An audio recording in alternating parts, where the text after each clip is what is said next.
আল্লাহ রাসূলের জিসম মোবারকে তারা পাথর মেরে মেরে রক্তে রঞ্জিত করে দিল। রাসূল করিম সাল্লাল্লাহু আলাইহি ওয়াসাল্লাম স্থির থাকতে পারলেন না, তিনি সংজ্ঞা হারিয়ে পড়ে গেলেন।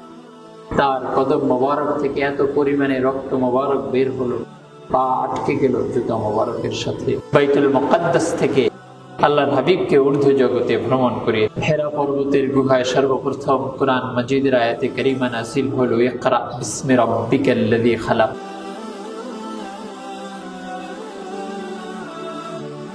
রাসূল করিম সাল্লাল্লাহু আলাইহি ওয়া আলিহি ওয়াসাল্লামের জীবন পুরোটাই মুআজিজায় পরিপূর্ণ। উলামায়ে কেরাম কেউ কেউ মতামত দিয়েছেন আল্লাহর হাবিব সাল্লাল্লাহু আলাইহি ওয়া আলিহি ওয়াসাল্লামের জীবনে ৬৫,০০০-এর অধিক মুআজিজা সংঘটিত হয়েছে। আমরা সংক্ষেপে বলতে পারি আল্লাহর হাবিব সাল্লাল্লাহু আলাইহি ওয়া আলিহি ওয়াসাল্লামের পুরো লাইফই হচ্ছে মুআজিজা। তার প্রতিটি হারাকাত, প্রতিটি সাকানাত, প্রতিটি স্থিতি, প্রতিটি স্পন্দন সবগুলোই হচ্ছে মুআজিজা। আল্লাহর হাবিব সাল্লাল্লাহু আলাইহি ওয়াসাল্লামের সত্তা, তার যাবতীয় বৈশিষ্ট্য সবগুলোই মুআজিজার অন্তর্ভুক্ত। অন্য কারো পক্ষে রাসূল করিম সাল্লাল্লাহু আলাইহি ওয়া আলিহি ওয়াসাল্লামের হুবহু অনুসরণ করা সম্ভব নয়। এজন্যই তিনি তার পুরো লাইফই মুআজিজা। তার অন্যতম শ্রেষ্ঠ মুআজিজা হলো কোরআন মাজিদ, মুআজিজাতুর রাসূল আল খালিদা, শাশ্বত চিরন্তন, যা পরিবর্তন, পরিবর্ধন, পরিমার্জন, সংযোজন, বিয়োজন থেকে আল্লাহ সুবহানাহু ওয়া তাআলা পুত পবিত্র রেখেছেন। রাসূল করিম সাল্লাল্লাহু আলাইহি ওয়া আলিহি ওয়াসাল্লামের অন্যতম সেরা মুআজিজা, যা অন্যান্য আম্বিয়া আলাইহিমুস সালাম থেকে আলাদা, অনন্য, স্বতন্ত্র বৈশিষ্ট্যমণ্ডিত, সেই মুআজিজাটি হলো মিরাজুন নবী সাল্লাল্লাহু আলাইহি ওয়া আলিহি ওয়াসাল্লাম, আল ইসরা ওয়াল মিরাজ। মিরাজের দুটো অংশ, একটি হলো ইসরা আর একটি হলো মিরাজ। এই মিরাজ কেন সংঘটিত হলো, কিভাবে সংঘটিত হলো, কি কি নিদর্শনাবলী আল্লাহ সুবহানাহু ওয়া তাআলা এই মিরাজের মাঝে তার হাবিব সাল্লাল্লাহু আলাইহি সাল্লামকে দেখিয়েছেন এবং কি কি দান করেছেন তার হাবিবকে স্বীয় সান্নিধ্যে তলব করে, তার উম্মতের জন্য কি কি উপহার আল্লাহ সুবহানাহু ওয়া তাআলা দান করেছেন, এবং মেরাজ থেকে প্রত্যাবর্তনের পরে কাফির মুশরিকদের অবস্থা, সাহাবায়ে কেরামের অবস্থা এবং সেই সময়কার তাদের পরীক্ষার সমুচিত যে জবাব রাসূল করিম সাল্লাল্লাহু আলাইহি ওয়াসাল্লাম তাদেরকে প্রদান করেছিলেন, এই বিষয়গুলো সব মেরাজ থেকে আমাদের শিক্ষা। আমরা কি শিক্ষা নিতে পারি, এই বিষয়গুলোর উপরে আমরা সামান্য আলোকপাত করার চেষ্টা করব। ওমা তাওফীকুনা ইল্লা বিল্লাহ। সম্মানিত উপস্থিতি, মেরাজ সংঘটিত হয়েছে রাসূল করিম সাল্লাল্লাহু আলাইহি ওয়া আলিহি ওয়াসাল্লামের কাছে ওহী আসার দ্বাদশ বর্ষে, অর্থাৎ 52তম বছর চলছে, 51 বছর শেষ রাসূল করিম সাল্লাল্লাহু আলাইহি ওয়াসাল্লামের জীবনে। 52তম বছরের 5 মাস, 5.5 মাসের মতো সময় অতিবাহিত হয়েছে। এই সময়ে মিরাজুন নবী সংঘটিত হয়েছে। কেন সংঘটিত হলো, এর কারণ ছিল রাসূল করিম সাল্লাল্লাহু আলাইহি ওয়া আলিহি ওয়াসাল্লাম তিনি মানবীয় আকৃতিতে ধরাধামে আগমন করেছেন। তার এই মানব রূপ এই পৃথিবীবাসী অবলোকন করেছে, কিন্তু তার এই মানবীয় রূপটি আসমানবাসী অবলোকন করেনি। তাদের কাছে তাকে এই মানবীয় আকৃতিতে আল্লাহর হাবিবকে তারা পাননি। তাদের মনের আকুতি ছিল, আকাঙ্ক্ষা ছিল, আল্লাহর হাবিব আমাদের মাঝে এই মানব আকৃতিতেও পদার্পণ করুন, আমরাও ধন্য হই, আল্লাহর হাবিবের এই আকৃতির ছোঁয়া পেয়ে, তার সান্নিধ্য লাভে আমরাও ধন্য হই। এটি একটি কারণ। আরেকটি কারণ হলো বাইতুল মুকাদ্দাসের মনের ইচ্ছা ছিল যে কাবা ঘর আল্লাহর হাবিবকে পেয়েছে, আমিও তো একটা কিবলা, অনেক নবীর কিবলা, আমিও পেতে চাই আল্লাহর হাবিবকে। সেই মনের আশা পূরণ করার জন্য আল্লাহ সুবহানাহু ওয়া তাআলা এই মেরাজ ইসরা সংঘটিত করেছেন। বাইতুল মুকাদ্দাস থেকে আল্লাহর হাবিবকে ঊর্ধ্ব জগতে ভ্রমণ করিয়েছেন। আর বাহ্যিক কিছু কারণ রয়েছে। বাহ্যিক কারণ হলো রাসূল করিম সাল্লাল্লাহু আলাইহি ওয়াসাল্লাম তাকে সব সময় যিনি ছায়া দিয়ে রেখেছেন, তার দাদার ইন্তেকালের পরে সব সময় যার ছায়ায় তিনি লালিত পালিত হয়েছেন, বড় হয়েছেন এবং ইসলামের সুশীতল ছায়ার দিকে মানুষকে যখন তিনি আহ্বান করেছেন, তখন বিভিন্ন প্রতিকূলতার মুখে যিনি সার্বিক সহায়তা করেছেন, যিনি নিজের পুত্রের চেয়েও বেশি ভালোবেসেছেন, বেশি মায়া মমত্ব আদর সোহাগ স্নেহ দিয়ে বড় করেছেন, সেই খাজা আবু তালেব তিনি এই বছরই ইন্তেকাল করেছেন। তার অল্প কয়েকদিন পরেই যিনি আল্লাহর হাবিবকে সবসময় ছায়া দিয়ে রেখেছেন, 25 বছর বয়স থেকে নিয়ে এই 51 বছর পর্যন্ত, দীর্ঘ প্রায় 26 বছর যাবত, যার অর্থ সম্পদ, যার জীবন, সকল কিছু যিনি আল্লাহর হাবিবের জন্য উৎসর্গ করে দিয়েছিলেন, যিনি প্রতিকূল অবস্থায় সর্বোচ্চ সান্ত্বনা প্রদান করতেন, যিনি কাফির মুশরিকদের যে কোনো পরিস্থিতিতে, যে কোনো প্রতিকূল অবস্থায় সব সময় প্রবোধ দিতেন, সাহস যোগাতেন। যখন হেরা পর্বতের গুহায় সর্বপ্রথম কুরআন মাজিদের আয়াতে কারিমা নাযিল হলো, ইকরা বিসমি রাব্বিকাল্লাযী খালাক, আল্লাহর হাবিব সাল্লাল্লাহু আলাইহি ওয়াসাল্লাম জিবরাইল আমিনকে প্রথমবার তাকে দেখতে পেলেন শূন্যের মাঝে। তিনি ভয় পেয়ে গেলেন। ইয়ারজুফু ফুয়াদুহু, তার আত্মা কাঁপতে লাগলো, বুক ধড়ফড় করতে লাগলো। তিনি চলে আসলেন বাসায়, শরীরের টেম্পারেচার বেড়ে গেল। তিনি বললেন, জাম্মিলুনি জাম্মিলুনি, আমাকে তোমরা চাদর দিয়ে আবৃত করো, চাদর দিয়ে আবৃত করো, বস্ত্রাবৃত করো। এরপরে তিনি বললেন, ইন্নী খাশিতু আলা নাফসি, আমি আমার নিজের ব্যাপারে ভয় করছি, আমার আশঙ্কা হচ্ছে আমার জীবন নিয়ে। তখন যিনি আল্লাহর হাবিবকে প্রবোধ দিয়েছিলেন, নির্ভয় দিয়েছিলেন, কাল্লা ওয়াল্লাহি লা ইউখজিকাল্লাহু আবাদা, কখনো না, আল্লাহ সুবহানাহু ওয়া তাআলা আপনাকে কখনো অপদস্থ করবেন না। ইন্নাকা লাতাসিলুর রাহিম, আপনি আত্মীয়তার সম্পর্ক বন্ধন রক্ষা করেন। ওয়া তাহমিলুল কাল্লা, এবং আপনি অসহায়ের বোঝা বহন করে দেন। ওয়া তুঈনু আলা নাওয়াইবিল হক, বিপদ আপদে মানুষকে সহযোগিতা করেন, সাহায্য করেন। ওয়া তাকসিবুল মা'দুম, অসহায়কে আপনি উপার্জন করে দেন। এতগুলো সদ্গুণ যার মাঝে আছে, এতগুলো ভালো স্বভাব যার মাঝে আছে, সেই ব্যক্তি কখনো অপমানিত হতে পারে না, লাঞ্ছিত হতে পারে না। আল্লাহ সুবহানাহু ওয়া তাআলা অবশ্যই আপনাকে অপমানিত করবেন না, আপনাকে সম্মানিত করবেন, আপনাকে রক্ষা করবেন, আপনার ভয়ের কিছু নেই।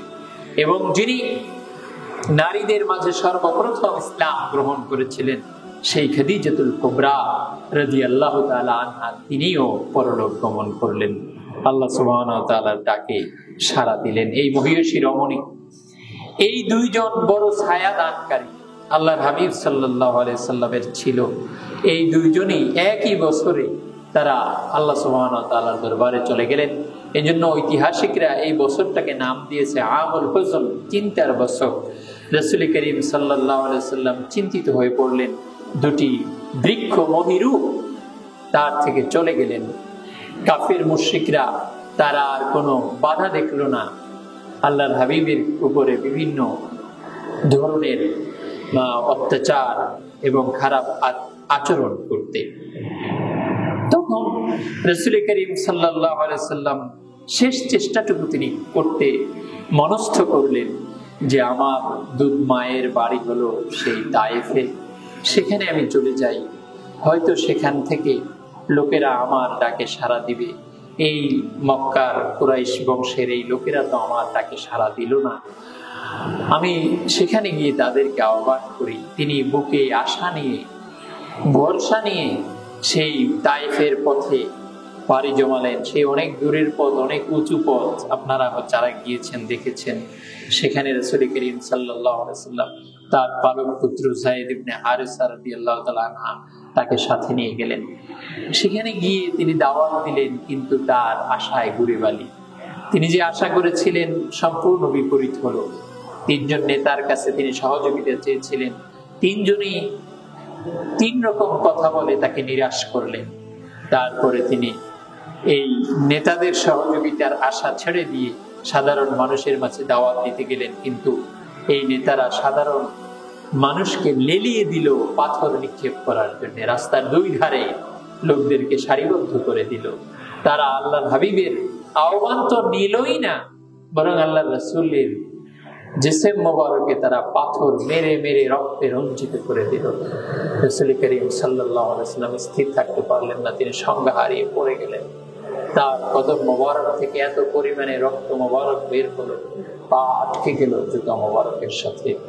হযরত যায়েদ ইবনে হারিসা রাদিয়াল্লাহু তাআলা ধরাধরি করে কোন রকম তাকে একটা পাশে খেজুর বা একটা বাগানের মাঝে নিয়ে গেলেন। তখন ওই বাগানের মালিক, তাদের এক গোলাম ছিল, নাম ছিল আদ্দাস, তাকে এক থোক খেজুর দিয়ে পাঠালো যে ওনাকে মেহমানদারি করাও। আদ্দাস তাকে আল্লাহর হাবিব দেখে বললেন যে তোমার নাম কি? বললো আদ্দাস। বললেন তোমার বাড়ি কোথায়? বললো নিনোয়া। বললো তো আমার ভাই ইউনুসের দেশ। আপনি ইউনুসকে কিভাবে চিনেন? বললেন যে আমি যেরকম নবী তিনিও তেমন একজন নবী ছিলেন। এই কথা শুনে আদ্দাস উনি আবেগ আপ্লুত হয়ে পড়লেন। আল্লাহ হাবিবের মাথা মোবারকে তিনি চুমু খাইলেন, হাত মোবারকে, পা মোবারকে চুমু খাইলেন, মুসলমান হয়ে গেলেন। আল্লাহ রাসূল সান্ত্বনা পেলেন, যাক তায়েফবাসীরা মুসলমান না হলেও আদ্দাস সে মুসলমান হয়েছে। এরপরে রাসূল করিম সাল্লাল্লাহু আলাইহি ওয়াসাল্লাম কিছু দূর পথ পাড়ি দিয়ে আসতে লাগলেন। তখন রাসূল করিম সাল্লাল্লাহু আলাইহি ওয়াসাল্লামের কাছে জিবরাইল আমিন এবং পাহাড়ের ফেরেশতা তারা আগমন করলেন। এসে বললেন, ইয়া রাসূলুল্লাহ, আপনি অনুমতি দেন, আপনি অনুমতি দিলে পাহাড় দুই পাহাড়ে চাপ দিয়ে সব তায়েফবাসীকে ধ্বংস করে দেওয়া হবে। আল্লাহ রাসূল বললেন যে আমি ইন্নী লাম উবাস লাআনান ইন্নী বুইস্তু রাহমাতান, আমি দয়াশীল হিসেবে প্রেরিত হয়েছি, রহমাতুল লিল আলামিন হিসেবে প্রেরিত হয়েছি, আমি মানুষের বংশের জন্য প্রেরিত হইনি। হয়তোবা এদের বংশধর পরবর্তীতে যারা আসবে তারা ইসলাম গ্রহণ করবে। রাসূল করিম সাল্লাল্লাহু আলাইহি ওয়াসাল্লাম কত দয়ালু, তার সাথে এত অমানবিক আচরণ করলো। একজন মেহমান, তিনি আসছেন, কি বলতে চান সেটা বলতে দেওয়াটাও তো একটা ভদ্রতা। মানলাম বা না মানলাম সেটা অন্য বিষয়, কিন্তু এই ভদ্রতাটুকুও তারা রাখলো না। তাকে তিনি যাবেন সেই সুযোগও দেওয়া হলো না, পাথর মেরে মেরে রক্তে রঞ্জিত করে দেওয়া হলো তাকে। তিনি সংজ্ঞাহীন হয়ে গেলেন। উহুদের যুদ্ধে রাসূল করিম সাল্লাল্লাহু আলাইহি ওয়াসাল্লাম তিনি প্রচন্ড আহত হয়েছিলেন। আম্মা জান আয়েশা রাদিয়াল্লাহু তাআলা জিজ্ঞাসা করেছিলেন, ইয়া রাসূলুল্লাহ, উহুদের যুদ্ধে আপনি যেভাবে ক্ষতবিক্ষত হয়েছেন, কষ্ট পেয়েছেন, এমন কষ্ট মনে হয় আর জীবনে কখনো পান নাই। আল্লাহ রাসূল বললেন, না আয়েশা, এর চেয়েও কষ্ট আমি বেশি পেয়েছি সেই তায়েফের ময়দানে। যখন আমি ইসলাম প্রচার করতে গিয়েছিলাম তখন সেখানের লোকেরা এর চেয়েও বেশি কষ্ট আমাকে দিয়েছে। তো যাই হোক, রাসূল করিম সাল্লাল্লাহু আলাইহি ওয়াসাল্লাম ফেরেশতাদের সহযোগিতা তিনি গ্রহণ করলেন না। তিনি আল্লাহর উপর ভরসা করলেন এবং কাকুতি মিনতি করে আল্লাহ সুবহানাহু ওয়া তাআলার দরবারে নিজের অসহায়ত্ব, দুর্বলতাকে পেশ করলেন। আল্লাহ, হয়তো আমারই কোনো দুর্বলতা, এর কারণে এই লোকেরা ইসলাম গ্রহণ করে নাই, আল্লাহ আমাকে ক্ষমা করেন। এভাবে নিজের দুর্বলতাকে পেশ করলেন। আমরা অন্যের বিরুদ্ধে অভিযোগ করি কিন্তু নিজের দিকটা দেখি না। এখানে আমাদের শিক্ষা রয়েছে। রাসূল করিম সাল্লাল্লাহু আলাইহি ওয়াসাল্লাম নিজের দিকটা দেখলেন, নিজেকে সুপর্দ করলেন আল্লাহ সুবহানাহু ওয়া তাআলার দিকে। আল্লাহ সুবহানাহু ওয়া তাআলার কাছে সুপর্দ করে দিলেন। রাসূল করিম সাল্লাল্লাহু আলাইহি ওয়াসাল্লাম আরো কিছু দূর অতিক্রম করার পরে, পদ অতিক্রম করে নাখলা, ওই জায়গায় খেজুর গাছ, ঘেরা একটা জায়গা, সেখানে রাতের বেলায় একদল জিন আল্লাহ রাসূলের নামাজের কোরআন তেলাওয়াত শুনলো। শুনে তারা আল্লাহ হাবিবের দরবারে আগমন করে তারা মুসলমান হয়ে গেল। আল্লাহ হাবিব সাল্লাল্লাহু আলাইহি ওয়াসাল্লাম সান্ত্বনা পেলেন, যাক তায়েববাসী মুসলমান না হলেও জিনেরা মুসলমান হয়েছে। জিন সাহাবী তারা অনেক দিন হায়াত পায়। রাসূল করিম সাল্লাল্লাহু আলাইহি ওয়াসাল্লাম সেখান থেকে প্রত্যাবর্তন করলেন, মনের মাঝে কষ্ট, গেলেন আশা নিয়ে, কিন্তু তারা ব্যর্থ মনোরথ করে ফিরিয়ে দিলেন। দুনিয়ার মানুষ আল্লাহর হাবিবকে মূল্যায়ন করতে পারেনি, এই জন্য স্বয়ং স্রষ্টা তিনি আল্লাহর হাবিবকে মূল্যায়ন করবেন, তাকে সান্ত্বনা দিবেন, তার দিদার দান করবেন। এই কারণে তিনি দাওয়াত দিয়ে পাঠালেন জিবরাইল আমিন মিকাইল আলাইহিস সালাম ৭০,০০০ ফেরেশতা সহকারে, যে দুনিয়ার মানুষ আপনাকে কষ্ট দিয়েছে, আমি আপনাকে সান্ত্বনা দেব। সেই লক্ষ্যেই আল্লাহ সুবহানাহু ওয়া তাআলা তার হাবিব সাল্লাল্লাহু আলাইহি ওয়াসাল্লামকে তার দিদারের জন্য বুরাক নামক বাহন সহকারে প্রেরণ করলেন। মেহমান দাওয়াত দিয়েছেন, সাথে সাথে আবার বাহনও পাঠিয়ে দিয়েছেন। মেহমানকে কিভাবে সম্মান করতে হয়, কিভাবে অনার করতে হয়, বাহন পাঠিয়ে দিয়েছেন, আবার সাহায্যকারী সহযোগীও পাঠিয়ে দিয়েছেন। জিবরাইল আমিন মিকাইল আলাইহিস সালাম, মেহমান আল্লাহ সুবহানাহু ওয়া তাআলা, তার ব্যবস্থাপনাই আলাদা। আল্লাহ সুবহানাহু ওয়া তাআলা স্রষ্টা, তার কোনো অভাব আছে? অভাব নাই। তিনি যেই বাহন পাঠাবেন সেটা সাধারণ বাহন হবে? সাধারণ বাহন না, সেই বাহনের এক পা এখানে আর এক পা দৃষ্টির শেষ সীমায়, এরকম দ্রুত গতি সম্পন্ন বাহন। সেই বাহনের আছে ডানা, পাখা। তো যাই হোক, এই বাহন আল্লাহ সুবহানাহু ওয়া তাআলা পাঠিয়ে দিলেন। এটি হচ্ছে প্রাথমিক বাহন, এটা ভূপৃষ্ঠে ঊর্ধ্ব জগতের জন্য আবার স্পেশাল আরেকটা বাহন। মানে বাহনের মাঝেও চেঞ্জ। এক বাহন দিয়ে আল্লাহ সুবহানাহু ওয়া তাআলা নিলে এটা আল্লাহ তাআলার শানের খেলাফ। কারণ আল্লাহ কি বাহনের অভাব আছে? আল্লাহ তাআলা চাইলে বাহন ছাড়াও নিতে পারতেন, কিন্তু আল্লাহ সুবহানাহু ওয়া তাআলা দুনিয়াতে সাধারণত সাবাব ছাড়া কাজ কোনো কিছু ঘটান না। এটা আল্লাহ সুবহানাহু ওয়া তাআলার নিজাম, যে তিনি পৃথিবীতে স্বাভাবিক নিয়মেই কিছু ঘটান। আল্লাহ তাআলা চাইলে এক মুহূর্তে বলবেন যে হ্যাঁ, ইতালির লোক তোমরা মরে যাও, একসাথে 10,000 মরে যাবে, এটা পারতেন। কিন্তু আল্লাহ তাআলা কি করেছেন? একটা ভাইরাস দিচ্ছেন, এটা দেখাও যায় না, কিচ্ছু না, আতঙ্কে সব।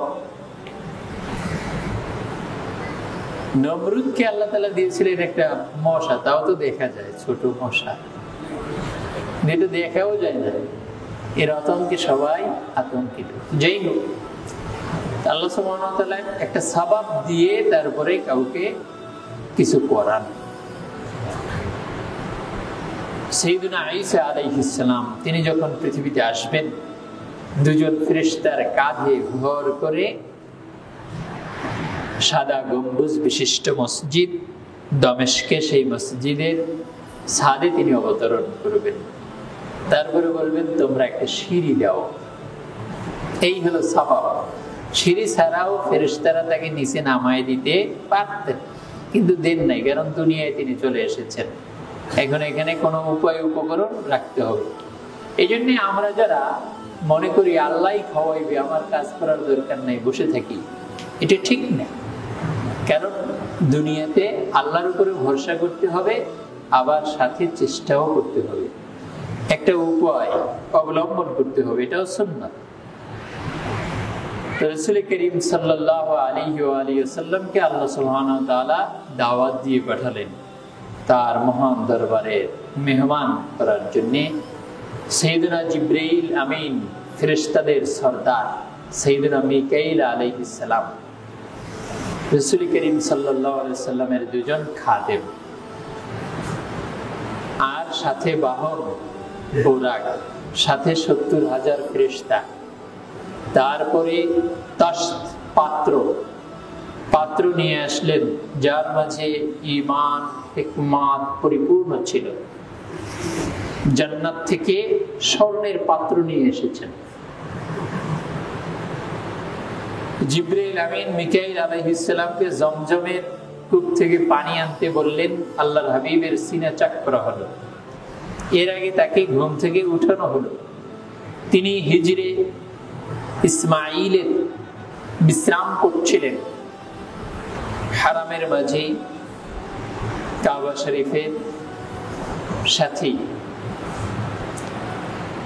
আবার অন্য বর্ণনায় এসেছে উম্মে হানি রাদিয়াল্লাহু তাআলা আনহার গৃহে তিনি ছিলেন। উম্মে হানি রাদিয়াল্লাহু তাআলা আনহা ছিলেন আল্লাহর হাবিবের চাচাতো বোন এবং দুধ বোন। দুধ বোনের সাথে দেখা দেয়া জায়েজ না না জায়েজ? জায়েজ। তার গৃহে তিনি রাত্রি যাপন করছিলেন। 26শে রজব দিবাগত রজনীতে জিবরাইল আমিন মিকাইল আলাইহিস সালাম 70,000 ফেরেশতা আগমন করে জিবরাইল আমিন আদবের সাথে আল্লাহর হাবিবকে ঘুম থেকে জাগালেন। জাগানোর পরে তিনি বাহনের এদিকে নিয়ে আসলেন, তারপরে তার সিনা চাক করলেন, অর্থাৎ ওপেন হার্ট সার্জারি করলেন, হার্টটাকে বের করে ফেললেন। এখান থেকে আধুনিক সায়েন্স যে ওপেন হার্ট সার্জারি শিখেছে, যে হার্ট বের করলেও মানুষ মারা যায় না। তারপরে সেটাকে পরিষ্কার করে বিভিন্ন, তারপরে সেখানে ঈমান, হিকমত ইত্যাদি বিভিন্ন কিছু পরিপূর্ণ করে আবার ওটাকে আপনার এই জমজমের পানি দিয়ে ভালো করে ধুইলেন। ধুয়ে তারপরে ঈমান, হিকমত যেগুলো নিয়ে এসেছেন স্বর্ণের পাত্রে করে, সেগুলো আবার পূর্ণ করে তারপরে আবার প্রবেশ করালেন। এটা কেন করা হলো? এরও কারণ মুহাদ্দিসিনে কেরাম উল্লেখ করেছেন। যেহেতু ঊর্ধ্ব জগতের ভ্রমণ, তিনি মানব আকারে এখন আছেন, সেই ভ্রমণের সবকিছু যাতে সহজ হয়ে যায়, স্বাভাবিক হয়, এই কারণে এই কাজটা করা হলো। তারপরে রাসূল করিম সাল্লাল্লাহু আলাইহি সাল্লামকে জিবরাইল আমিন অনুরোধ করলেন বাহনে আরোহণ করতে। বাহন এবারে ছুটোছুটি শুরু করলো। জিবরাইল আমিন বললেন যে তুমি থামো, আল্লাহর কসম তোমার পিঠে এখন যিনি আরোহণ করবেন তার চেয়ে সম্মানিত কেউ কখনো তোমার পিঠে আরোহণ করেনি এবং করবেও না। তখন বাহন ঘেমে গেল। বাহন বলল যে আমি আনন্দেই নাচানাচি করছি যে সর্বশ্রেষ্ঠ সৃষ্টি আমার পিঠে আরোহণ করবে। বাহন বোরাক আবদার রাখলো যে আজকে আমি একটা শর্তে আপনাকে বহন করব, সেটি হলো কিয়ামতের দিন যেন আমি আপনার বাহন হতে পারি। আল্লাহ রাসূল সাল্লাল্লাহু আলাইহি ওয়াসাল্লাম দয়া করে কবুল করলেন। তারপরে পথ চলা শুরু হলো। জিবরাইল আমিন রাসূল করিম সাল্লাল্লাহু আলাইহি ওয়াসাল্লামের রেকাব ধরে উঠতে সহায়তা করলেন এবং লাগাম ধরলেন মিকাইল আলাইহিস সালাম। এভাবে পথ চলা শুরু হলো। পথিমধ্যে অনেক ঘটনা, অনেক আশ্চর্য বিষয় সংঘটিত হয়েছে এই দুনিয়ার মাঝে চলতে গিয়ে। কয়েক জায়গায় আল্লাহ রাসূলকে নেমে সালাত আদায় করতে বলা হয়েছে, কয়েক জায়গায় তাকে আহ্বান করা হয়েছে আপনি এদিকে আসেন, একবার ডান দিক থেকে একবার বাম দিক থেকে। আবার এক সুন্দরী বৃদ্ধা রমণী, তার এই হাতের বাহু খোলা, সব ধরনের অলঙ্কারে সুসজ্জিত এক নারী, সেও আল্লাহ রাসূলকে ডেকেছে আসেন এদিকে। আবার সালাম, আসসালামু আলাইকা ইয়া আউয়ালু আসসালামু আলাইকা ইয়া আখিরু, এভাবে সালাম এসেছে। বিভিন্ন ঘটনা, কোন কোন বর্ণনায় এসেছে এই পথ চলার মাঝে রাসূল করিম সাল্লাল্লাহু আলাইহি ওয়াসাল্লামকে তার উম্মতের বিভিন্ন অপরাধীদের শাস্তির নমুনা প্রদর্শন করা হয়েছে। কোন বর্ণনা এসেছে প্রথম আসমানে এই প্রদর্শনীটা হয়েছে। তো যাই হোক, বর্ণনার ভিন্নতা আছে। রাসূল করিম সাল্লাল্লাহু আলাইহি ওয়াসাল্লাম তিনি ডান দিক থেকে আহ্বান শুনলেন, কিন্তু কর্ণপাত করলেন না, জবাব দিলেন না। বাম দিক থেকে শুনলেন, জবাব দিলেন না। জিবরাইল আমিন তাকে জিজ্ঞেস করলেন যে ভাই, ডান দিক থেকে কে ডেকেছে, কি খবর? বললেন যে ডান দিক থেকে ডেকেছে, তার জবাব যদি আপনি দিতেন আপনার উম্মতরা সব ইহুদি হয়ে যেত। বাম দিক থেকে যে ডেকেছে তার সারা যদি আপনি দিতেন আপনার উম্মতরা সব নাসারা হয়ে যেত। ওই যে মহিলাকে আপনি দেখেছেন যে সব ধরনের অলঙ্কারে সুসজ্জিত, তার এই বাহুটাও খোলা, সে হলো দুনিয়া। আপনি যদি তার ডাকে সাড়া দিতেন আপনার সব উম্মত দুনিয়াদার হয়ে যেত। সে তাকে আপনি বৃদ্ধা দেখেছেন, তার বয়স যেমন বাকি আছে দুনিয়ার বয়সও তেমনই বাকি আছে। দুনিয়া বৃদ্ধা হয়ে গেছে, আর বেশি দিন বাকি নাই। সালাম শুনতে পেয়েছেন হযরত ইব্রাহিম আলাইহিস সালাম, তিনি সালাম দিয়েছেন। মুসা আলাইহিস সালাম সালাম দিয়েছেন। ঈসা আলাইহিস সালাম আপনাকে সালাম দিয়েছেন। আল্লাহর হাবিব বলেছেন, রাআইতু লাইলাতান উসরিয়া বি মুসা কাইমান ইউসাল্লি ফি কবরিহি। আমি মুসা আলাইহিস সালামকে আমার এই মেরাজের রাত্রে দেখেছি, তিনি তার রওজা মুবারকে দাঁড়িয়ে দাঁড়িয়ে নামাজ আদায় করছেন। আম্বিয়া আলাইহিমুস সালাম ওনারা ওনাদের রওজা শরীফে জীবিত। কেমন জীবিত? আপনি আমি যেমন জীবিত তার চেয়েও আরো বেশি পরিপূর্ণ জীবনে জীবিত। এটা কিন্তু আমার কথা না, এটা হচ্ছে ইমামুল হাদিস ইমাম তাকিউদ্দিন সুবকি রহমাতুল্লাহ আলাইহির কথা, ইমাম জালালউদ্দিন সুয়ুতি রহমাতুল্লাহ আলাইহির কথা।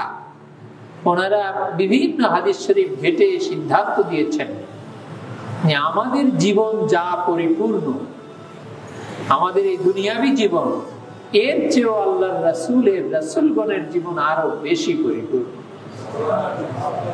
তাদের ইলম, আল্লাহ রাসূল বলেছেন আমার ইলম ওয়াফাতের পরে যেমন ছিল আমার ওয়াফাতের আগে।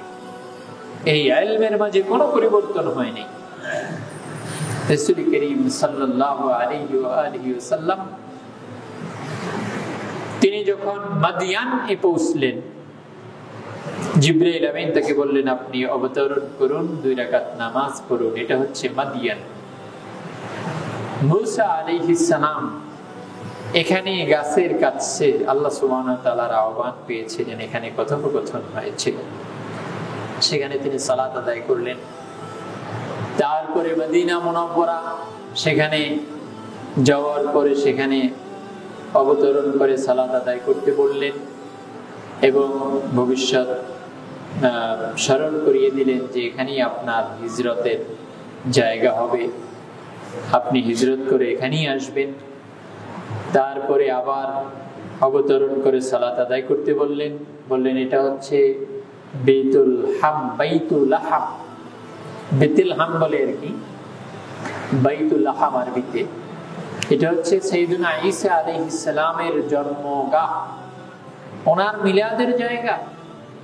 দেখেন সাইয়েদুনা ঈসা আলাইহিস সালামের মিলাদের যে জায়গা, সেই জায়গাটাকেও ইবাদতের জায়গা হিসেবে আল্লাহর হাবিব সাল্লাল্লাহু আলাইহি ওয়াসাল্লাম গ্রহণ করেছেন। আজকে আমরা আল্লাহর হাবিবের মিলাদ উদযাপন করলে এক ধরনের মানুষের গাত্রদাহ শুরু হয়। সেই জায়গাটাকে বেষ্টন করে রেখেছে, মাক্তাবা করেছে, কাউকে যেতে দেয় না, এবং লিখে রেখেছে এখানে যে আল্লাহর হাবিবের আগমন হয়েছে এটা ঐতিহাসিকভাবে প্রমাণিত না, সুতরাং তোমরা এখানে কেউ আসবে না, এভাবে নিষেধাজ্ঞা করা হয়। সেখানে নামাজ ইত্যাদি পড়তে দেওয়া হয় না বিভিন্ন, এবং সেই মাকতাবার মাঝে প্রবেশ করতেও দেওয়া হয় না। আসলে ওটাই হলো মিলাদগাহ। আবু জাহেলের বাড়ির থেকে একটু কি বলে দক্ষিণ দিকে। তো যাই হোক, রাসূল করিম সাল্লাল্লাহু আলাইহি ওয়াসাল্লাম বাইতুল হামে সেখানে নামাজ পড়লেন, বেতেলহাম। তারপরে রাসূল করিম সাল্লাল্লাহু আলাইহি ওয়াসাল্লাম চলে গেলেন বাইতুল মুকাদ্দাস। এই যে ভ্রমণ, এই ভ্রমণ মাজিদের আয়াতে কারিমা দ্বারা প্রমাণিত। সূরা বনী ইসরাঈলের প্রথম আয়াতে আল্লাহ সুবহানাহু ওয়া তাআলা বলেছেন, সুবহানাল্লাযী ইসরা বিআবদিহি লাইলাম মিনাল মাসজিদিল হারাম ইলাল মাসজিদিল আকসা আল্লাযী বারাকনা হাওলাহু লিনুরিয়াহু মিন আয়াতিনা ইন্নাহু হুয়াস সামিউল বাসীর। মহা পবিত্র ওই সত্তা। আমরা যে কোনো আশ্চর্যজনক কিছু দেখলে কি করি? সুবহানাল্লাহ। আল্লাহ সুবহানাহু ওয়া তাআলা এই ঘটনা, যেটা যেতে লাগে 1 মাস, আবু জাহাল এই কারণে আশ্চর্য হয়েছিল। কি বলে মুহাম্মদ 1 মাসের পর 1 রাতে গিয়েছে, আবার ফিরেও এসেছে 1 রাতের মাঝেই। 2 মাসের পর পাড়ি দিল কিভাবে? যেহেতু কাফের মুশরিকরা এই জায়গাটা চিনত, তারা তাদের কেউ কেউ এই বাইতুল মুকাদ্দাস সফর করেছে, তারা সিরিয়ায় যাইতো ব্যবসার উদ্দেশ্যে, এটা তাদের জানা চেনা ছিল। এজন্য আল্লাহর হাবিব সাল্লাল্লাহু আলাইহি ওয়াসাল্লাম তাদেরকে এই জায়গাটুকুর কথা বললেন যে আমি সেখানে গিয়েছিলাম আজকে রাতে এবং রাতের মাঝেই আবার ফিরে এসেছি। আবু জাহেল বলল, তাই নাকি? আমি লোক ডাকবো, তুমি বলতে পারবে? বলেন, হ্যাঁ বলতে পারবো না কেন। তিনি লোক জমা করলেন, দেখো শুনো তো মুহাম্মদ কি বলছে, বলো তুমি আমাকে যা বলেছিলে। আল্লাহর হাবিব সাল্লাল্লাহু আলাইহি ওয়াসাল্লাম বললেন যে আমি আজকে রাতে বাইতুল মুকাদ্দাস গিয়েছি, আবার সেখান থেকে রাতেই প্রত্যাবর্তন করেছি। তখন কেউ কেউ হাতে তালি দিতে লাগলো, কেউ কেউ উপহাস করতে লাগলো, বিভিন্ন রকম পরিস্থিতি তাদের মাঝে সৃষ্টি হলো। সম্মানিত উপস্থিতি, হযরত ফারুক আর হযরত আবু বকর সিদ্দিক রাদিয়াল্লাহু তাআলা আনহুর কাছে আবু জাহেলকে বলল, শুনছো আবু বকর, তুমি যাকে বন্ধু মানো, যাকে ভালোবাসো, সে কি আজগুবি কথা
স্ট্রাকচারটা কেমন, সেখানে কয়টা দরজা আছে, কয়টা জানালা আছে, পাহাড় থেকে তার দূরত্ব কত। বলুন তো, এগুলি কি আমরা দেখি কেউ কোথাও গেলে? এত কিছু আমরা দেখি। সিঁড়িতে কয়টা তাক আছে, এগুলি জিজ্ঞাসা করলে হঠাৎ করে আমরা বলতে পারবো। অনেকদিন এক সিঁড়িতে উঠলেও কিন্তু আমরা এগুলি গণনা করি না। কয়টা ফ্যান আছে এখানে যদি জিজ্ঞাসা করি, অনেকেই অনেকবার আসছে, বলতে পারবেন?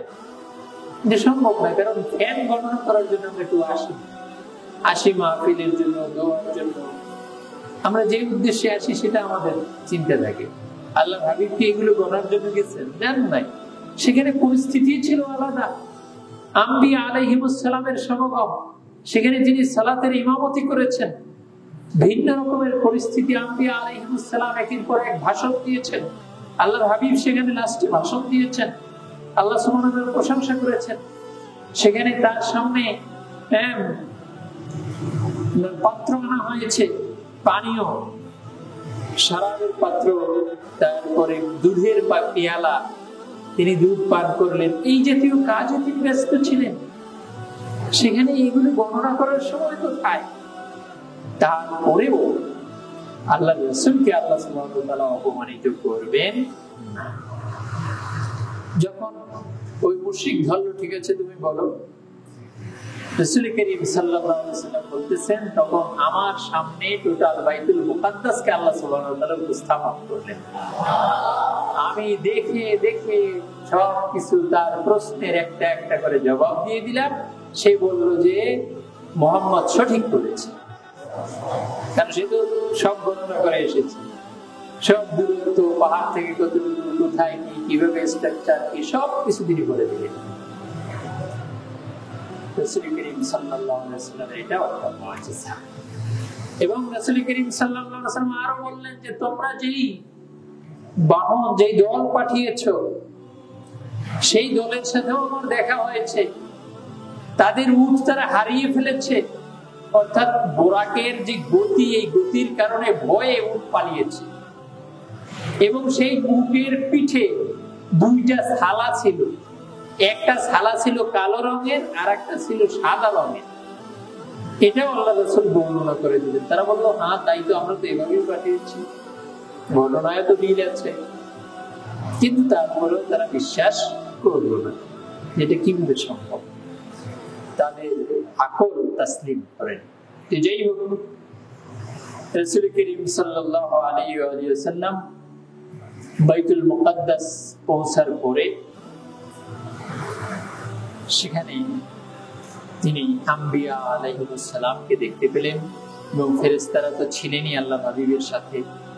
তাদের 1,24,000 বা 2,24,000, এত বিশাল জনসমাগম, সব নবী আর রাসূল। ওনারা সবাই রাসূল করিম সাল্লাল্লাহু আলাইহি ওয়াসাল্লাম তিনি প্রবেশ করলেন। এখানে কোনো অভ্যর্থনা, আল্লাহর হাবিব যে ইমামুল আম্বিয়া, ইমামুল মুরসালিন, এটার বাস্তব নমুনা সেখানে আল্লাহ সুবহানাহু ওয়া তাআলা প্রদর্শন করবেন। তাকে ইস্তিকবাল জানানো হলো। তিনি মসজিদে প্রবেশ করলেন। জিবরাইল আমিন তার হাত মোবারক ধরে সামনে এগিয়ে দিলেন। আল্লাহর হাবিব সাল্লাল্লাহু আলাইহি ওয়াসাল্লামের ইমামতিতে 2 রাকাত সালাত আদায় করা হলো। এখন এটা কি যাওয়ার সময় না ফেরার সময়? এ নিয়ে আবার বিভিন্ন কথা আছে, যে ফেরার সময় হলে হয়তো ফজরের 2 রাকাত নামাজ পড়িয়েছে। তো যেই হোক, কোন কোন মুহাদ্দিস বলেছেন যে এটা যাওয়ার সময়ও আবার ফেরার সময় 2 বার নামাজ হয়েছে। ইবনে কাসির রাহমাতুল্লাহি আলাইহি তিনি এই মত দিয়েছেন। আবার শাইখ আব্দুল হক মুহাদ্দিস দেহলভী রাহমাতুল্লাহি আলাইহি তিনি এই মতকে সমর্থন করেছেন, যে আমিও মনে করেছিলাম যে এটা হয়তো 2 বার হয়েছে, কিন্তু আমি বলতে পারিনি, কারণ কোন মুহাদ্দিস, কোন ইমাম এটা বলেছেন এটা আমার জানা নাই। পরে যখন দেখলাম ইবনে কাসির রাহমাতুল্লাহি আলাইহি তিনি বলেছেন, তখন আমিও এটাকে পছন্দ করলাম। মাদারিজুন নুবুওয়া এই কিতাবের মাঝে তিনি উল্লেখ করেছেন। ইমাম ইবনে কাসির রাহমাতুল্লাহি আলাইহি তার তাফসীর ইবনে কাসিরের মাঝে উল্লেখ করেছেন যে ইমাম হাফেজ ইবনে দাহিয়া, যিনি মিলাদুন নবীর উপরে সর্বপ্রথম কিতাব লিখেছেন, ফি মাউলিদুল বাশীরিন নাযীর, এই কিতাবের মাঝে তিনি মেরাজুন নবীর ঘটনাটা অত্যন্ত চমৎকার ভাবে উল্লেখ করেছেন, অত্যন্ত সুন্দরভাবে উল্লেখ করেছেন। এবং তিনি সেখানে বলেছেন যে মেরাজুন নবী সম্পর্কে মুতাওয়াতির পর্যায়ের হাদিস রয়েছে, এবং এ সম্পর্কে 25 জন সাহাবী হাদিস বর্ণনা করেছেন। সবচেয়ে বেশি হাদিস বর্ণনা করেছেন হযরত আনাস ইবনে মালিক রাদিয়াল্লাহু তাআলা। রাসূল করিম সাল্লাল্লাহু আলাইহি ওয়া আলিহি ওয়াসাল্লাম তিনি এখানে নামাজ আদায় করার পরে আম্বিয়া আলাইহিমুস সালাম, হযরত ইব্রাহিম আলাইহিস সালাম, দাউদ আলাইহিস সালাম, হযরত সুলাইমান আলাইহিস সালাম, হযরত মুসা আলাইহিস সালাম, হযরত ঈসা আলাইহিস সালাম, এরকম গুরুত্বপূর্ণ যারা ওনারা ভাষণ দিলেন, আল্লাহ সুবহানাহু ওয়া তাআলা প্রশংসা করলেন, আল্লাহ তাআলা তাদেরকে যে বিশেষ বিশেষ নিয়ামত দান করেছেন সেগুলো উল্লেখ করলেন, সবগুলো বর্ণনা ইমাম ইবনে কাসির রাহমাতুল্লাহ আলাইহি তাফসীর ইবনে কাসিরের মাঝে সূরা বনী ইসরাঈলের প্রথম আয়াতের ব্যাখ্যার মাঝে এনেছেন। আপনার সর্বশেষের দিকে যে হাদিস, সেখানে 2 পৃষ্ঠার মাঝে এই হাদিসগুলো পাবেন। রাসূল করিম সাল্লাল্লাহু আলাইহি ওয়াসাল্লাম সর্বশেষ বক্তৃতা দিলেন এবং তিনি সেখানে আল্লাহ সুবহানাহু ওয়া তাআলা প্রশংসা করলেন। আল্লাহ তাআলা তাকে যে বিশেষ বিশেষ নিয়ামত দান করেছেন সেগুলো উল্লেখ করলেন এবং আল্লাহ তাআলার প্রশংসা করে শেষ করলেন। তারপরে আল্লাহর হাবিব বলতেছেন যে আমার জন্য একটা মেরাজ আনা হলো, উতিতু বিল মেরাজ। এই মেরাজটা কেমন? মেরাজ হলো ওইটা যেটা নেয়ার জন্য মানুষ যখন মারা যায় তাদের রূহগুলোর বাহন হয় ওই মেরাজ। তোমরা যখন দেখো একজনের চোখ এরকম আকাশের দিকে, তখন সে তাকিয়ে থাকে ওই মেরাজের দিকে, সেটা আসে তার রূহ নিয়ে যাওয়ার জন্য। ওই মেরাজ আনা হলো। রাসূল করিম সাল্লাল্লাহু আলাইহি ওয়াসাল্লাম, জিবরাইল আমিন ওনারা মেরাজের উপরে আরোহণ করলেন। আরোহণ করার পরে প্রথম আসমানে চলে গেলেন। প্রথম আসমানের দায়িত্বশীল ফেরেশতার নাম হলো ইসমাঈল। ওনার আন্ডারে ৭০,০০০ ফেরেশতা, প্রত্যেক ফেরেশতার আন্ডারে ১,০০,০০০ ফেরেশতা। এত ফেরেশতার প্রধান হলেন এই ইসমাঈল ফেরেশতা। জিবরাইল আমিন গিয়ে তিনি নক করলেন, বললেন কে? জিবরাইল। আপনার সাথে কে? মুহাম্মদ সাল্লাল্লাহু আলাইহি ওয়াসাল্লাম। আবু ঈসা ইলাইহি, আবু উরসিলা ইলাইহি বিভিন্ন শব্দ এসেছে। তার কাছে কি পাঠানো হয়েছে? হ্যাঁ, পাঠানো হয়েছে। তারপরে দরজা খোলা হলো, উঠলেন। রাসূল করিম সাল্লাল্লাহু আলাইহি ওয়াসাল্লাম দেখতেছেন একজন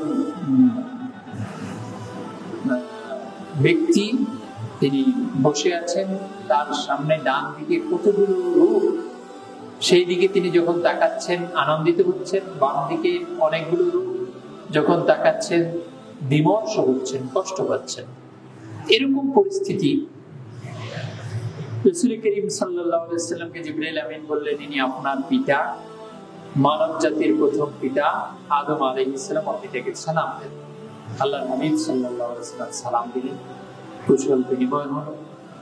তারপরে জিবরাইল আমিন জানিয়ে দিলেন যে ওনার ডান পাশে হচ্ছে জান্নাতবাসীদের রূহ। যখন তিনি সেদিকে তাকান, ওনার সন্তান জান্নাতবাসীদেরকে তিনি দেখেন, তখন তিনি আনন্দিত হন। আবার ওনার সন্তান যারা জাহান্নামবাসী, তাদের রূহগুলো ওনার বাম দিকে, সেদিকে যখন তিনি তাকান তখন তিনি বিমর্ষ হন, কষ্ট পান। এভাবে ইব্রাহিম সাইয়েদনা আদম আলাইহিস সালাম ওনার সাথে সাক্ষাৎ। এরপরে আবার মেরাজ উপরের দিকে উঠতে লাগলো, অর্থাৎ লিফট আমরা বলতে পারি, লিফট 1 তাক বিশিষ্ট লিফট, এটা উপরে উঠতে লাগলো। তারপরে দ্বিতীয় আসমানে গিয়ে আবার থামলো। তিনি সেখানে 2 জনকে দেখতে পেলেন, সাইয়েদনা ইয়াহইয়া, সাইয়েদনা ঈসা আলাইহিস সালাম, আরো একজন সাইয়েদনা জাকারিয়া আলাইহিস সালাম, ওনাদের সাথে সাক্ষাৎ হলো। ওনারা অভিবাদন জানালেন। প্রত্যেক তলাতেই মারহাবা জানানো হলো, মারহাবান, মারহাবান বিল আখিস সালেহ, মারহাবান বিল নবিয়্যিস সালেহ, এই শব্দে তারা মারহাবা অভিবাদন জানিয়েছেন। 2 জনে শব্দ একটু চেঞ্জ করেছেন, একজন প্রথম আসমানে আর একজন সপ্তম আসমানে। ওনারা 2 জন হচ্ছেন বাবা, এই জন্য ওনারা বলেছেন মারহাবান বিল ইবনিস সালেহ। এই শব্দ, ইবন শব্দ আখ এর জায়গায় তারা ব্যবহার করেছেন। তৃতীয় আসমানে সাইয়েদনা ইউসুফ আলাইহিস সালামের সাথে সাক্ষাৎ হলো। তিনি হচ্ছেন সৌন্দর্যের অন্যতম ধারক বাহক, অনেক সুন্দর একজন মানুষ, সাইয়েদনা ইউসুফ আলাইহিস সালাম। চতুর্থ আসমানে হযরত ইলিয়াস, হযরত ইদ্রিস আলাইহিস সালাম, ওনার সাথে সাক্ষাৎ হয়েছে, উনিও জীবিত অবস্থায় আছেন। আর দ্বিতীয় আসমানে হযরত ঈসা আলাইহিস সালাম, উনিও জীবিত অবস্থায় আসমানে অবস্থান করছেন। আমার সময় শেষ হয়ে গেছে, আমি খুব দ্রুতই শেষ করে দেব। রাসূল করিম সাল্লাল্লাহু আলাইহি সাল্লাম পঞ্চম আসমানে হযরত হারুন আলাইহিস সালামের সাক্ষাৎ লাভ করলেন, ষষ্ঠ আসমানে হযরত মূসা আলাইহিস সালামের সাক্ষাৎ লাভ করলেন। মূসা আলাইহিস সালামের কাছ থেকে যখন অতিক্রম করলেন তিনি কেঁদে ফেললেন।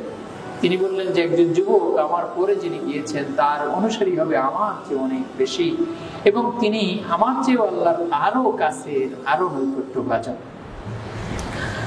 এরপরে সপ্তম আসমানে সাইয়েদনা ইব্রাহিম আলাইহিস সালাম তিনি বাইতুল মামুরের সাথে টেক দিয়ে বসে আছেন।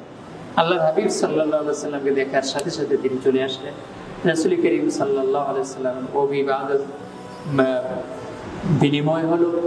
তারপরে সেখানে রাসূল করিম সাল্লাল্লাহু আলাইহি সাল্লাম দেখলেন যে ফেরেশতারা ৭০,০০০ ফেরেশতা বাইতুল মামুর সেটির তাওয়াফ করছে। যেরকম দুনিয়াতে কাবা ঘর প্রদক্ষিণ করা হয় মানুষরা করে, সেরকম আসমানে বাইতুল মামুরের তাওয়াফ করে ফেরেশতারা। যিনি একবার করেন দ্বিতীয়বার চান্স লাইফে আর আসে না। আল্লাহ সুবহানাহু ওয়া তাআলার কত সংখ্যক ফেরেশতা, এবং ওই ফেরেশতারাই চলে যান দিনে তাওয়াফ করার পরে তারা চলে আসেন আল্লাহর হাবিবের রওজা শরীফে। ওনারা ৭০,০০০ সারা রাত আবার দুরূদ সালাম করতে থাকেন।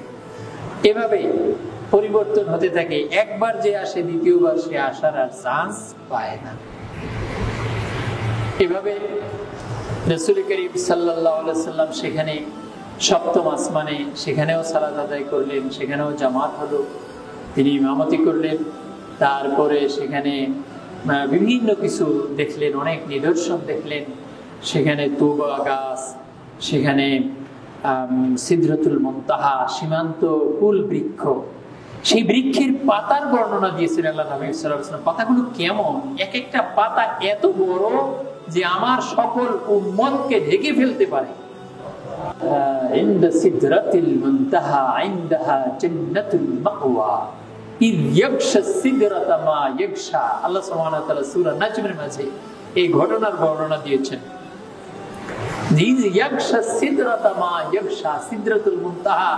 এটাকে আল্লাহ সুবহানাহু ওয়া তাআলা সুসজ্জিত করেছেন। বিভিন্ন পতঙ্গ, পক্ষী, এগুলো প্রজাপতি বিভিন্ন আকৃতিতে স্বর্ণের তৈরি বিভিন্ন ফেরেশতা, এর মাধ্যমে এত চমৎকার এক নয়নাভিরাম দৃষ্টিনন্দন পরিবেশের সৃষ্টি করেছেন, যেটা ভাষায় ব্যক্ত করা সম্ভব না। এত সুন্দর, এত চমৎকার, গাছের পাতায় পাতায় কল কাকলি, এবং এত সুন্দর সুন্দর বিভিন্ন পতঙ্গ, বিভিন্ন পাখিকুল কিচির মিচির, এক মনোমুগ্ধকর এক পরিবেশের সেখানে সৃষ্টি হয়েছে। রাসূল করিম সাল্লাল্লাহু আলাইহি সাল্লাম সেখানে বর্ণনা দিয়েছেন যে দুইটা নহর দেখলাম বাইরের দিকে, দুইটা নহর দেখলাম ভিতরের দিকে। বাইরের দুইটা হলো নীল আর ফোরাত, এই দুই নদী। এবং জান্নাতের ৪টা নহর, একটা হলো মধুর নহর, একটা দুধের নহর, একটা পানির নহর, একটা শরাবের নহর। এই নহরগুলো রাসূল করিম সাল্লাল্লাহু আলাইহি ওয়াসাল্লাম দেখলেন। রাসূল করিম সাল্লাল্লাহু আলাইহি ওয়াসাল্লাম বলেছেন, আমাকে আরেকটা নহর দেখানো হলো, যে নহরের উপরে তাঁবু টানানো আছে, যেটা হচ্ছে জমরুদ, জাবরজাত এবং লুলুলু মণি মুক্তার সেই তাঁবু। সেই তাঁবুর নিচে এক নহর, সেই নহরের পানিগুলো দুধের চেয়েও সাদা। আমি সেটার থেকে পানি নিলাম, নিয়ে দেখলাম তা মধুর চেয়েও মিষ্টি আর মিশক আম্বরের চেয়েও বেশি সুঘ্রাণ। জিবরাইল আমিন বললেন, আপনি জানেন কি এটা কোন নহর? আমি বললাম, না তো। বললেন, যেটা হচ্ছে হাউজে কাউসার, এটা আপনার হাউজে কাউসার। রাসূল করিম সাল্লাল্লাহু আলাইহি ওয়াসাল্লাম তিনি এভাবে পরিভ্রমণ করছেন, এবং সেখানে জান্নাত, ইনদাহা জান্নাতুল মাওয়া, এই সিদরাতুল মুনতাহার কাছেই হলো জান্নাতুল মাওয়া। জান্নাত পরিভ্রমণ করলেন। হযরত বিলাল রাদিয়াল্লাহু তাআলা আনহুর পায়ের আওয়াজ জান্নাতের মাঝে শুনলেন, এবং জান্নাতের মাঝে বিভিন্ন কিছু দেখলেন। আবার হুরদেরকেও দেখলেন, অন্য বর্ণনায় এসেছে সেই বাইতুল মুকাদ্দাসের সেখানে। জিবরাইল আমিন বললেন যে আপনি কি আল্লাহর কাছে প্রার্থনা করেছিলেন যে হুর দেখবেন? বললেন, হ্যাঁ। বললেন যে এরা হচ্ছে হুর। তারা আল্লাহর হাবিবকে সালাম দিলেন, আল্লাহর হাবিব সালামের জবাব দিলেন, এবং তারা বললেন যে আমরা হচ্ছি পুত পবিত্র, আমাদেরকে তাদের জন্যই বানানো হয়েছে যারা পুত পবিত্র থাকবে। রাসূল করিম সাল্লাল্লাহু আলাইহি সাল্লাম জান্নাতবাসীদের বিভিন্ন নাজ ও নিয়ামত অবলোকন করলেন এবং তিনি বর্ণনা করেছেন যে এমন এমন নিয়ামত আল্লাহ সুবহানাহু ওয়া তাআলা তৈরি করে রেখেছেন, মালা আইনুন রাআত ওয়ালা উযুনুন সামিআত ওয়ালা খাতারা আলা কলবি বাশার, যা কোনো চোখ দেখেনি, কোনো কান শোনেনি, কোনো মানুষের কল্পনায়ও আসে নাই। এত নিয়ামত আল্লাহ সুবহানাহু ওয়া তাআলা তৈরি করে রেখেছেন।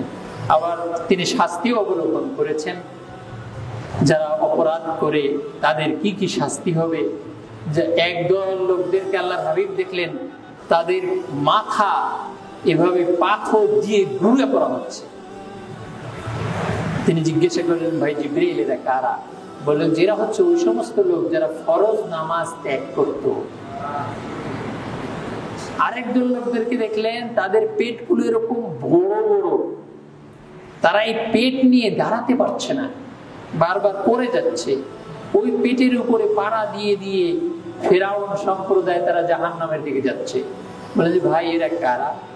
বলেন যে এরা হচ্ছে আপনার উম্মতের ওই সব লোক যারা সুদ খাইত।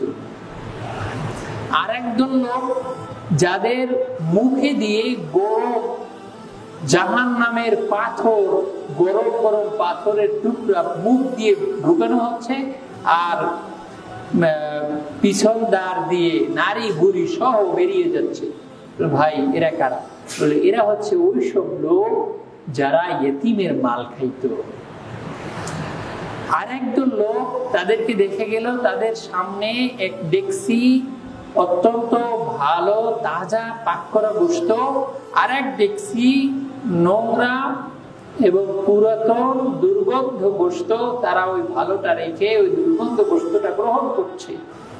ভাই জিবরাইল এরা কারা? বললেন এরা হচ্ছে ওই সব লোক যারা নিজের হালাল স্ত্রী রেখে অন্যায় কাজে পা বাড়িয়েছে, হারাম পথে নিজের পদচারণা করেছে। তারা এভাবে বিভিন্ন আযাব, যে কি করলে কিভাবে কি আযাব হবে, এই আযাবগুলো রাসূল করিম সাল্লাল্লাহু আলাইহি ওয়াসাল্লাম দেখানো হলো। রাসূল করিম সাল্লাল্লাহু আলাইহি ওয়াসাল্লাম এরপরে আরশে আজিমে গেলেন। আরশে আজিমে গিয়ে তার উপরে একেবারে লামাকান অনেক ঊর্ধ্বে চলে গেলেন। রাসূল করিম সাল্লাল্লাহু আলাইহি ওয়াসাল্লাম বললেন যে আমি এমন ঊর্ধ্বে আমাকে নেওয়া হয়েছে, হাত্তা সামি'তু সারিফাল আকলাম, কলমে যে লেখে টক টক টক টক করে আওয়াজ হয়, সেই আওয়াজ আমি আমার নিজ কানে শুনলাম। রাসূল করিম সাল্লাল্লাহু আলাইহি ওয়াসাল্লাম ঊর্ধ্ব জগতে উঠতে উঠতে একেবারে লামাকানে চলে গেলেন। আল্লাহ সুবহানাহু ওয়া তাআলা বলেছেন সুম্মা দানা ফাতাদাল্লা ফাকানা কাবা কাউসাইনি আও আদনা, একেবারে কাছে চলে গেলেন, আরো কাছে, এত কাছে দুই ধনুক এর যে আপনার একত্র করলে যেখানে যতটুকু জায়গা থাকে এর চেয়েও কম, এত কাছে চলে গেলেন। আল্লাহ হাবিব সাল্লাল্লাহু আলাইহি সাল্লামের একেবারে কাছে চলে, আল্লাহ সুবহানাহু ওয়া তাআলার কাছে চলে গেলেন। আশিক মাশিকের মিলন হলো, অনেক কথাবার্তা হলো। ফাআওহা ইলা আবদিহি মা আওহা, যা ওহী করার তা ওহী করলেন। সূরা নাজমের মধ্যে আল্লাহ সুবহানাহু ওয়া তাআলা উল্লেখ করেছেন এই ঘটনাগুলো, যে আল্লাহ তাআলা ওহী করলেন। আল্লাহর হাবিব সাল্লাল্লাহু আলাইহি ওয়াসাল্লাম প্রথমে সিজদা দিয়ে পড়তে লাগলেন আত-তাহিয়াতু লিল্লাহি ওয়াস-সালাওয়াতু ওয়াত-তাইয়্যিবাত। আল্লাহ সুবহানাহু ওয়া তাআলা বললেন আসসালামু আলাইকা আইয়ুহান নাবিয়্যু ওয়া রাহমাতুল্লাহি ওয়া বারাকাতুহু। এবার ফেরেশতারা বলতেছে আশহাদু, আর এরপরে আল্লাহর হাবিব এবার বলতেছেন আসসালামু আলাইনা ওয়া আলা ইবাদিল্লাহিস সালিহিন। এরপরে ফেরেশতারা বাকিটা আশহাদু আল্লা তাহিয়াতু বা তাশাহুদ, এটা ওখান থেকে শুরু হয়েছে। সেটা কি আমরা নামাজের মাঝে পাঠ করি, আসসালাতু মি'রাজুল মুমিনিন, মুমিনদের মেরাজ হলো নামাজ। আল্লাহর হাবিবের মেরাজ হয়েছে চর্মচক্ষে, মুমিনের মেরাজ হলো আত্মার চোখে। তারা হৃদয়ের চোখ দ্বারা আল্লাহ সুবহানাহু ওয়া তাআলার দিদার লাভ করবে নামাজের মাঝে। এজন্য আল্লাহ রাসূল বলেছেন তা'বুদাল্লাহ কান্নাকা তারা, তুমি এমন ভাবে ইবাদত করো যেন তুমি আল্লাহ সুবহানাহু ওয়া তাআলাকে দেখছো, দেখতে পাচ্ছো, এভাবে তুমি ইবাদত করো। আল্লাহ সুবহানাহু ওয়া তাআলা এই সময় আল্লাহর হাবিব সাল্লাল্লাহু আলাইহি সাল্লামকে সূরা বাকারার শেষ 2 আয়াত দান করলেন। এটা স্পেশাল, কোরআন মাজিদের অন্যতম স্পেশাল একটা অংশ। হাদিস শরীফে এসেছে এই 2 আয়াত যে ব্যক্তি কোনো রাতে পড়বে সারা রাত নফল ইবাদতের সওয়াব সে লাভ করবে। সুতরাং এই 2 আয়াত আমাদের যদি মুখস্থ না থাকে আমরা মুখস্থ করে নিব, প্রত্যেক রাতে আমরা তেলাওয়াত করার চেষ্টা করব। খুবই গুরুত্বপূর্ণ আয়াত। এবং এই রজনীতে আল্লাহ সুবহানাহু ওয়া তাআলা তার হাবিব সাল্লাল্লাহু আলাইহি সাল্লামকে সর্বশ্রেষ্ঠ ইবাদত নামাজ দান করলেন, 50 ওয়াক্ত ফরজ করে দিলেন। তিনি ষষ্ঠ আসমানে আসার পরে মুসা আলাইহিস সালাম বললেন যে আপনাকে আপনার রব কি দিয়েছেন? বললেন যে 50 ওয়াক্ত নামাজ দিয়েছেন। বললেন যে না, আমি তো উম্মত চড়িয়ে এসেছি, আপনার উম্মত তো আরো দুর্বল, পারবে না, আপনি আবার যান। তিনি আবার গেলেন, গিয়ে আবেদন করলেন রব্বুল আলামিন আপনি কমায় দেন। বললেন ঠিক আছে 5 ওয়াক্ত কমালাম। কোন বর্ণনা এসেছে 10 ওয়াক্তের কথা। এভাবে 9 বারে 45 ওয়াক্ত নামাজ কমিয়ে দিলেন। এবারে মুসা আলাইহিস সালাম বলতেছেন আপনি আবার যান। বলেন আরো কমিয়ে দিতে। বললেন যে আমার লজ্জা হচ্ছে, আমি আর যেতে পারবো না। রাসূল করিম সাল্লাল্লাহু আলাইহি ওয়া আলিহি ওয়াসাল্লাম 5 ওয়াক্ত নামাজ পড়লেন। আল্লাহ সুবহানাহু ওয়া তাআলা বললেন যে 5 ওয়াক্ত তোমার উম্মত আদায় করবে, আপনার উম্মত আদায় করবে, আর তারা সওয়াব পাবে 50 ওয়াক্তে। আমি আজকে থেকে নিয়ম করে দিলাম যে 1-এ 10। যদি কেউ কোনো নেক আমল করে সেই একটা সওয়াব কখনো পাবে না, সে পাবে কমপক্ষে 10টা সওয়াব। একটা করবে পাবে 10টা, 1 টাকা দান করবে সওয়াব পাবে 10 টাকা দান করা। আর যদি তোমার উম্মত, আপনার উম্মতের কেউ কোনো নেক কাজ করার নিয়ত করে, সাথে সাথে নেক কাজ করার সওয়াব দান করা হবে। আর পাপ করার নিয়ত করলে, আর নেক কাজটা করলে 10 গুণ সওয়াব দেওয়া হবে। আর পাপের নিয়ত করলে কোনো পাপ লেখা হবে না। যদি পাপটা করে ফেলে তখন একটাই লেখা হবে। পাপের সময় কিন্তু 10টা লেখা হবে না, একটাই লেখা হবে। এটাও এই মেরাজের নবী, মেরাজের প্রাপ্তি। আল্লাহ সুবহানাহু ওয়া তাআলা সিদ্ধান্ত দিয়ে দিলেন পাপ করলে একটা, নেক করলে 10 গুণ সওয়াব আল্লাহ সুবহানাহু ওয়া তাআলা দান করবেন। এভাবে সে হযরতে মূসা আলাইহিস সালামের সাথে কথাবার্তা বলে তারপরে চলে আসলেন। এখন দ্বন্দ্ব করে মানুষ যে আল্লাহর হাবিব আল্লাহ তাআলাকে দেখেছেন কিনা। মুসনাদে আহমদের হাদিসে এসেছে রাআইতু রাব্বি তাবারাকা ওয়া তাআলা, আমি আমার রব তাবারাকা ওয়া তাআলাকে দেখেছি। ইমাম আহমদ ইবনে হাম্বল রাহমাতুল্লাহি আলাইহিকে জিজ্ঞাসা করা হয়েছিল হাল রাআ মুহাম্মাদুর রাব্বাহু, মুহাম্মদ সাল্লাল্লাহু আলাইহি ওয়াসাল্লাম তার রবকে কি দেখেছেন? তখন তিনি জবাব দিতে গিয়ে বলেছিলেন রাআহু রাআহু রাআহু রাআহু রাআহু রাআহু রাআহু রাআহু রাআহু রাআহু রাআহু রাআহু রাআহু রাআহু রাআহু।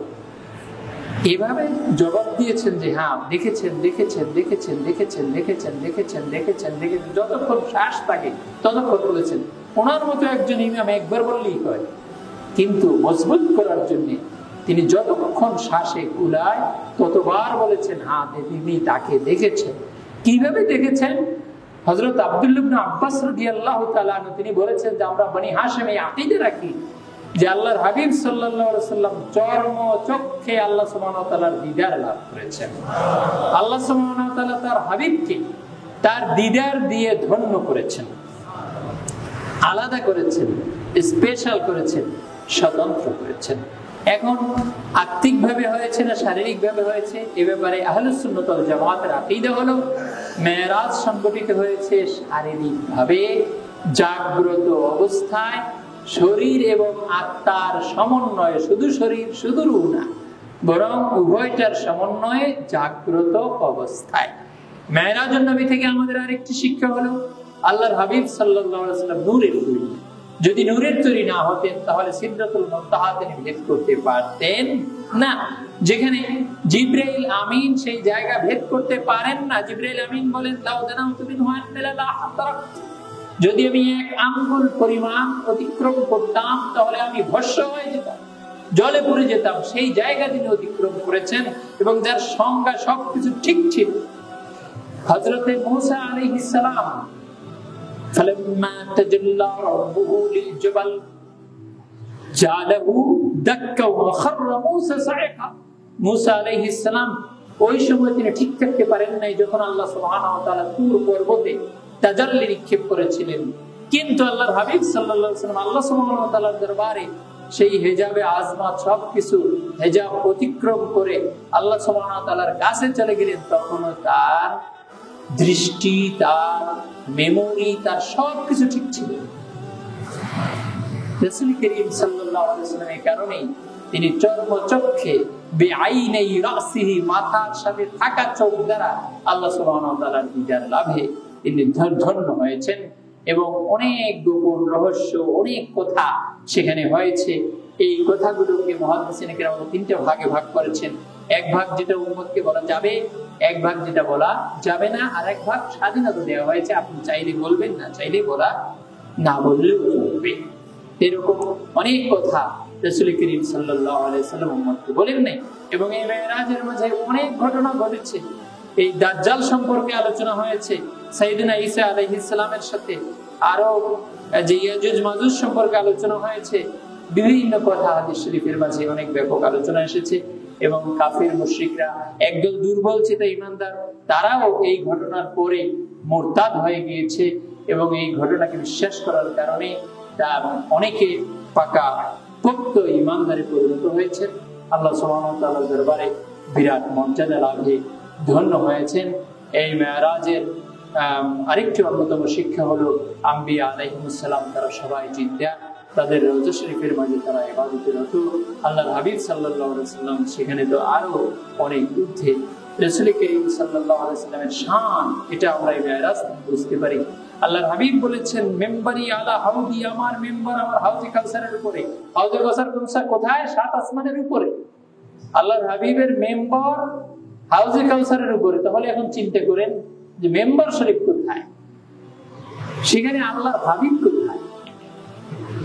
একটু যদি আমরা আকল খাটাই তাহলে আমরা বুঝতে পারবো যে বাহ্যিক ভাবে আমরা দুনিয়াতে দেখছি, বাহ্যিক ভাবে এটার একটা কানেকশন থাকলেও প্রকৃত অবস্থা প্রকৃতপক্ষে আল্লাহর হাবিব সাল্লাল্লাহু আলাইহি ওয়াসাল্লামের মর্যাদা অনেক অনেক অকল্পনীয় ঊর্ধ্বে। সাইয়েদনা মূসা আলাইহিস সালাম তার রওজা শরীফে পৃথিবীতে হওয়া সত্ত্বেও তিনি ষষ্ঠ আসমানে দায়িত্ব পালন করছেন। সেখানে তার কানেকশন আছে, রওজা শরীফের সাথে কানেকশন আছে, বাইতুল মুকাদ্দাসেও তিনি মুক্তাদি হয়েছেন, আবার ষষ্ঠ আসমানেও তিনি দায়িত্ব পালন করছেন। অনুরূপ সাইয়েদনা আদম আলাইহিস সালাম, উনি মসজিদে হাইফা ওনার রওজা শরীফ, এতদ সত্ত্বেও উনি প্রথম আসমানে দায়িত্ব পালন করছেন। এবং বিভিন্ন আম্বিয়া ইকরাম ওনারা বিভিন্ন আসমানের চিফ হিসেবে দায়িত্ব পালন করছেন। এটাই প্রমাণ করে যে আল্লাহর হাবিব সাল্লাল্লাহু আলাইহি ওয়াসাল্লাম তিনি সাত আসমানের গণ্ডির মাঝে সীমাবদ্ধ না, আরো ঊর্ধ্বে তিনি দায়িত্ব পালন করছেন, কিন্তু নিজে বিনয়ের কারণে প্রকাশ করেননি। আল্লাহ সুবহানাহু ওয়া তাআলা আমাদেরকে তার হাবিব সাল্লাল্লাহু আলাইহি ওয়াসাল্লামের এই মহান মুআজিজা মেরাজুন নবী সাল্লাল্লাহু আলাইহি ওয়াসাল্লাম থেকে শিক্ষা গ্রহণ করে আল্লাহ সুবহানাহু ওয়া তাআলার দিদার হয় এবং নামাজ আদায় করার তৌফিক আল্লাহ তাআলা আমাদেরকে দান করুন।